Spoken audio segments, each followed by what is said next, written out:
তুমি বিরিয়ানি খাও, পোলাও খাও, বন্ধুদের কাছে বন্ধুদের পিছনে হাজার হাজার টাকা খরচা করো, আপত্তি নেই, কিন্তু তুমি সেই টাকাটা নিজের স্ত্রীকে ভুলে যেও না। তোমার স্ত্রীকেও তুমি বিরিয়ানি পোলাও খাওয়াও, যখন তুমি নিজে খাচ্ছ। স্ত্রীকে নিয়ে বিনোদন করো, তুমি স্ত্রীকে নিয়ে বিনোদন করো। তুমি যদি স্ত্রীর কাছে ভালো হতে পারো, তাহলে তুমি হলে সব থেকে ভালো পুরুষ। আর তোমার স্ত্রী যদি বলে না, তুমি তোমার স্ত্রীর কাছে তুমি যদি তোমার স্ত্রীর সন্তুষ্টি অর্জন করতে না পারো, তাহলে তুমি হলে সব থেকে খারাপ পুরুষ। খায়রুকুম লিনিসাইহিম, এজন্য তুমি তোমার স্ত্রীর সেবা যত্ন নাও, তোমার স্ত্রীকে সন্তুষ্ট করার প্রচেষ্টা করো। অনুরূপ ভাবে কোন মহিলা সব থেকে ভালো, এই প্রশ্ন যখন মুহাম্মদ সাল্লাল্লাহু আলাইহি সাল্লামকে বলা হলো আইয়ুন নিসাই খায়র, কোন মেয়েটা সব থেকে ভালো, তো মুহাম্মদ সাল্লাল্লাহু আলাইহি সাল্লাম বললেন আল্লাতী তাসরুহু ইদা নাদারা, সেই মেয়ে সব থেকে ভালো যে স্বামীকে খুশি করে দেয়, আনন্দ করে দেয়। খালাতো ভাই, চাচাতো ভাই, মামাতো ভাই ফেরিয়ালার সাথে মুচকি হেসে খুব আমার মায়েরা সওদা করতে পারে। কিন্তু স্বামী যখন পরিশ্রম করে ক্লান্ত হয়ে রৌদ্র থেকে ঘাম ঝরিয়ে যখন বাড়িতে প্রবেশ করে, বলে এক গ্লাস জল দাও, ক্যারেট নেই, হাত পাখানে একটু হাওয়া দিতে পারে না, মুচকি হাসতে পারে না, সেই মেয়ে ভালো না। খালাতো ভাই, মামাতো ভাই, তাদের সাথে মুচকি হেসে কথা বলতে হবে না, প্রয়োজনে কথা বলা যায়, তবে মুচকি যদি হাসতে হয়, হাসি ঠাট্টা যদি করতে হয়, আনন্দ বিনোদনের কথা যদি প্রকাশ করতে হয়, তবে আমার বোনদেরকে বলবো স্বামীর কাছে করুন। আল্লাহ রাসূল সাল্লাল্লাহু আলাইহি ওয়াসাল্লাম বলেন আল্লাতী তাসরুহু ইদা নাদারা, সেই মহিলা সব থেকে ভালো যে নিজের স্বামীকে খুশি করে দেয়, স্বামী তার দিকে তাকালে সে আনন্দিত হয়ে যায়, খুশি হয়ে যায়। ওয়া তুতিহু ইদা আমারা, আর যখন কোনো নির্দেশ দেয় তখন তা বাস্তবায়ন করে। ওয়ালা তুখালিফুহু ফি নাফসিহা ওয়া মালিহা বিমা ইয়াকরাহ, আর স্বামী অপছন্দ করে এমন কোন জায়গায় নিজের সত্তাকে, জীবনকে এবং সম্পদকে খরচ করে না।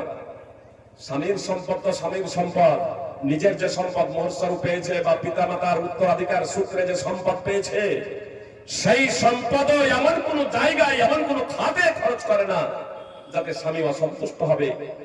সদা সর্বদা স্বামীর সন্তুষ্টি যে মেয়ের উদ্দেশ্য, লক্ষ্য, আল্লাহ তাআলাকে সন্তুষ্ট করার জন্য, সেই মেয়েটা হলো সব থেকে ভালো।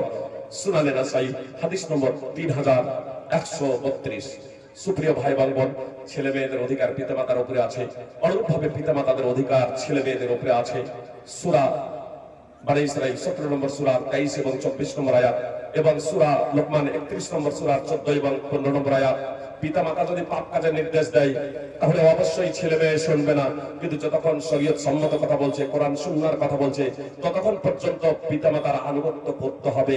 পিতামাতার সামনে এমন কোনো আচরণ করা যাবে না। ভাই, স্ত্রীকে নিয়ে, ছেলে মেয়েকে নিয়ে আজকে আমরা অনেকে আনন্দ উপভোগ করি, কিন্তু বৃদ্ধ পিতামাতা ঘরে থাকে, তার সম্মান করি না, তার ভরণ পোষণের খেয়াল রাখি না, তার যত্ন নিই না। জেনে রাখবেন, জাহান্নামে যাওয়ার জন্য এতটুকুই যথেষ্ট যে আপনার পিতামাতা আপনার প্রতি অসন্তুষ্ট।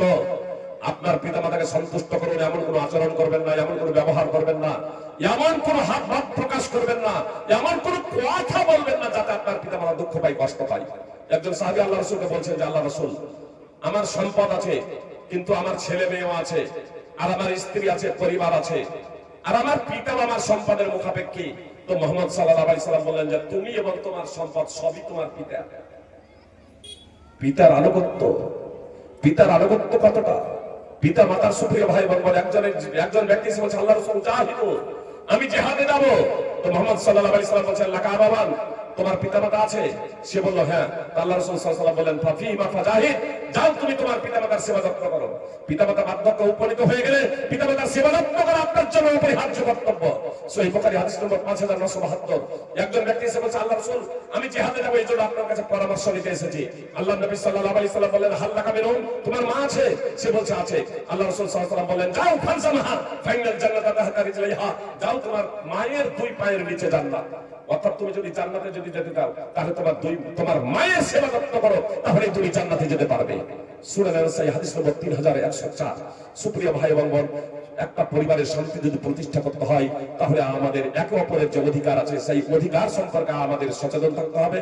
পরিশেষে আমি আপনাদের এই কথা বলবো, আল্লাহ তাআলা সূরা আলে ইমরান 3 নম্বর সূরার 186 নম্বর আয়াতে বলেছেন তোমাদেরকে তোমাদের সম্পদ এবং জীবনে অবশ্যই পরীক্ষা করা হবে, এবং আহলি কিতাব এবং মুশরিকদের কাছ থেকে অনেক কষ্টদায়ক কথা শুনবে। এহেন পরিস্থিতি আমাদের করলে কি আজকে যেমন আমার ফেসবুক দেখলে টকবক করে ফুটবে আপনার রক্ত, এটা স্বাভাবিক, কিন্তু আপনি আবেগে তাড়িত হবেন না। মুহাম্মদ সাল্লাল্লাহু আল্লাহ তাআলা বলেছেন ইন তাসবিরু ওয়া তাত্তাকু, তোমরা ধৈর্য ধারণ করো, তাকওয়া অবলম্বন করো, ফাইন্না যালিকা মিন আযমিল উমুর, নিশ্চয়ই এটা হবে দৃঢ় সংকল্পের কাজ। আল্লাহ তাআলা সূরা আলে ইমরানের 120 নম্বর আয়াতের শেষাংশে বলছেন ওয়া ইন তাসবিরু ওয়া তাত্তাকু, যদি তোমরা ধৈর্য ধারণ করো এবং তাকওয়া অবলম্বন করো, লা ইয়াদুরুকুম কাইদুহুম শাইয়া, তাহলে ষড়যন্ত্রকারীদের ষড়যন্ত্র তোমাদের ক্ষতি করতে পারবে না।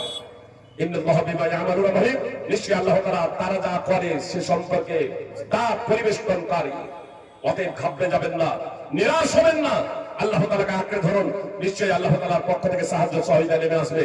আল্লাহ বলেন ইয়া আইয়ুহাল্লাযীনা আমানু ইন তানসুরুল্লাহা ইয়ানসুরকুম ওয়া ইসাব্বিত আকদামাকুম, হে ঈমানদারেরা তোমরা আল্লাহর দ্বীনকে বাস্তবায়িত করো, আল্লাহ তোমাদের সাহায্য সহযোগিতা করবেন এবং তোমাদের পা সুদৃঢ় করবেন। সূরা মুহাম্মদ 47 নম্বর সূরার 7 নম্বর আয়াত, প্রয়োজনে আল্লাহ সেনাবাহিনী প্রেরণ করে সাহায্য করবেন। কর্তব্য হলো যে আমরা পূর্ণরূপে পবিত্র করার এবং সুন্নাহর অনুসরণ করব।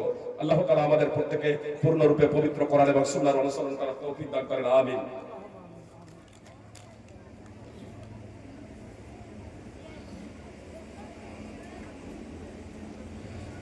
নার্সারির মতো একটা মাদ্রাসায় খাল ও ফেতরার টাকা দেওয়া যাবে কি?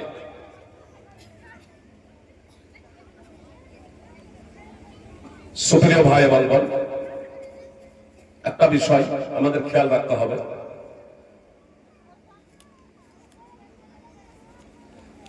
খাল নিজেও ব্যবহার করা যায়, নিজে যদি ব্যবহার করবো মনে করেন পাকিয়ে, অবশ্য বিক্রি করে নয়, বিক্রি করে অর্থ ভোগ করতে পারেন না। আপনি যদি সেটাকে পাকিয়ে ব্যবহার করবো মনে করেন তাহলে ব্যবহার করতে পারেন না। জি, আপনি মশলা বানাবো মনে করেন, আর কিছু করবো মনে করেন, সেটা আপনি করতে পারেন।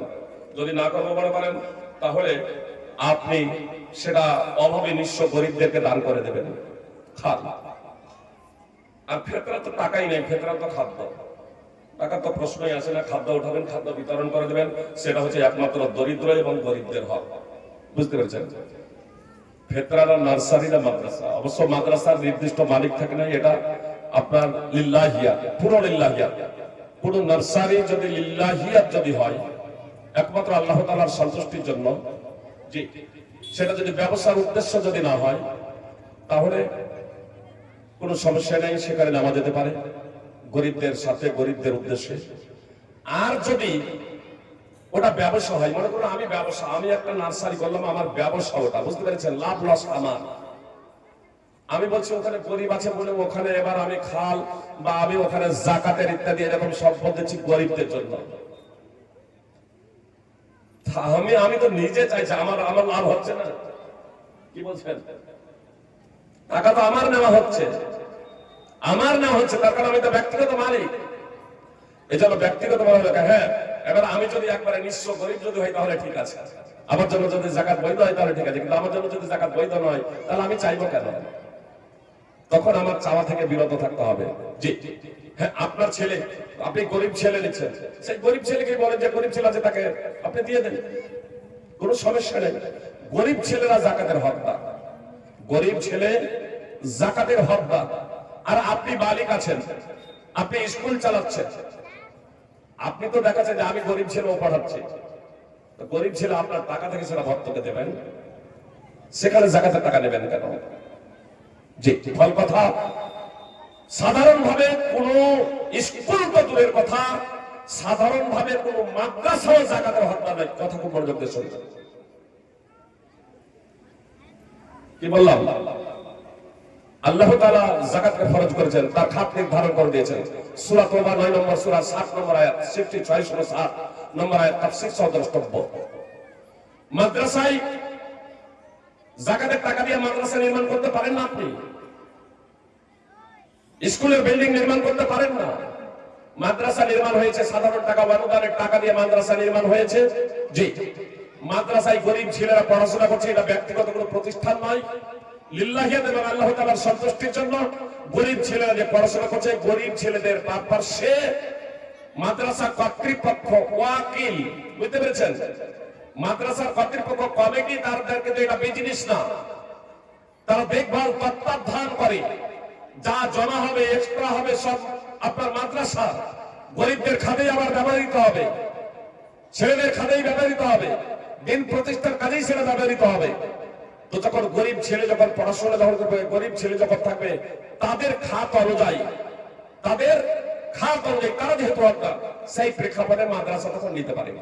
কোন ছেলে যদি স্কুলেও পড়ে, নার্সারিতেও পড়ে, জি মনে করেন আপনি হচ্ছেন গরিব, আপনার ছেলে নার্সারি বা স্কুলে পড়ছে, আপনি বাস্তবিকই গরিব, একেবারে নিঃস্ব, তো আপনি যাকাত দিতে পারেন।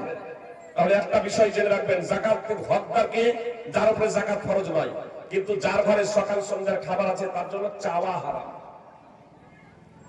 আর প্র্যাকটিক্যাল ফিল্ডে আমাদের সমাজে যত চেয়ে বেড়াচ্ছে, কিয়ামতের দিনে অবস্থা অত্যন্ত শোচনীয় হয়ে যাবে।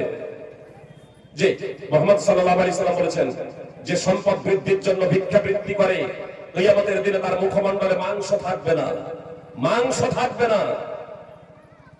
সে আগুন সঞ্চয় করছে, আগুন জমা করছে। এই জন্য যারা আমরা চেয়ে বেড়াচ্ছি ঘরে সম্পদ থাকতো, তাদের সতর্ক সাবধান হয়ে যাওয়া একান্ত কর্তব্য। একটা হাদিসের বর্ণনা অনুযায়ী সুনান আবি দাউদের হাদিস, যার ঘরে সকাল সন্ধ্যার খাবার আছে তার জন্য চাওয়া বৈধ নয়।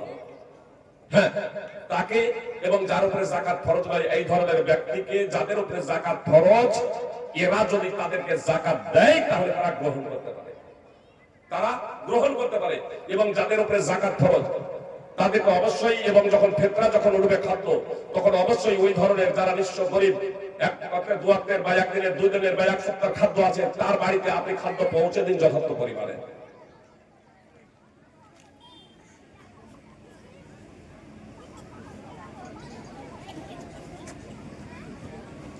ফিতরা বিতরণের সময়ে তো 1 বছর সময় লাগবে।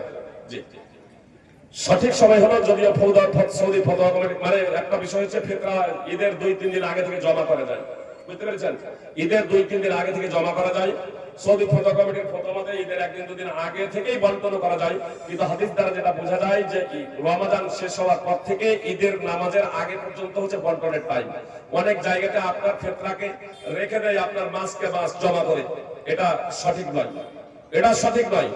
ফিতরা ঈদ পড়তে যাওয়ার আগেই বন্টন করে দেওয়া হচ্ছে অপরিহার্য কর্তব্য। আল্লাহ তাআলা আমাদের প্রত্যেকের সঠিক পন্থায় দ্বীনকে বাস্তবায়ন করার তৌফিক দান করেন, আমিন। আকুলু কওলি হাযা আস্তাগফিরুল্লাহ লি ওয়া লাকুম ওয়া লিসাইরিল মুসলিমিন।